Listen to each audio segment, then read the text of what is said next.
Hello दोस्तों, मैं हूं अब्दुल रज़ाक और आप देख रहे हैं कंट्री टॉक।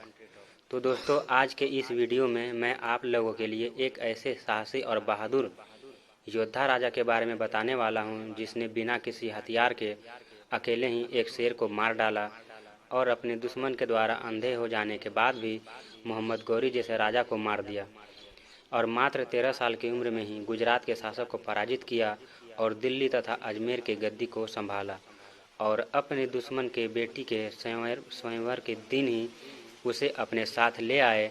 तो पूरी जानकारी के लिए हमारे साथ वीडियो में लास्ट तक बने रहें। चौहान राजवंश के अंतिम शासक पृथ्वीराज चौहान का जन्म 1168 में हुआ था। उनके पिता का नाम सोमेश्वर चौहान था और उनके दादा का नाम अंगम था। पृथ्वीराज चौहान की मृत्यु 1179 में एक युद्ध के दौरान हो गई थी।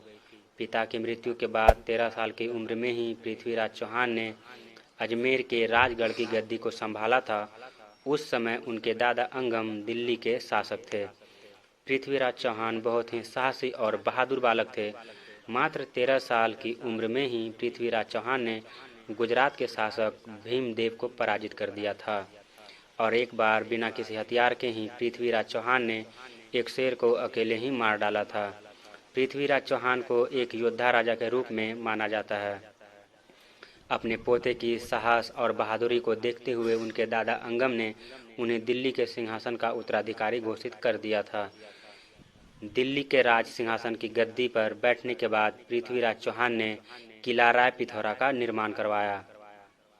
पृथ्वीराज चौहान को उनके दुश्मन जयचंद की बेटी संयुक्ता से प्रेम हो गया था। जिस दिन उनके बेटी संयुक्ता का स्वयंवर था, पृथ्वीराज चौहान ने उस दिन ही उसे अपने साथ लेकर चले गए थे। संयुक्ता के साथ उनकी प्रेम कहानी बहुत ही प्रसिद्ध है। 1191 में मोहम्मद गौरी ने भारत पर आक्रमण किया और तराइन के पहले युद्ध में ही गौरी पराजित हो गया था।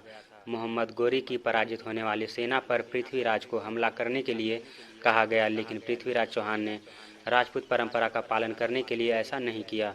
मोहम्मद गौरी ने फिर से भारत पर आक्रमण किया और पृथ्वीराज चौहान को पराजित करके बंदी बना लिया।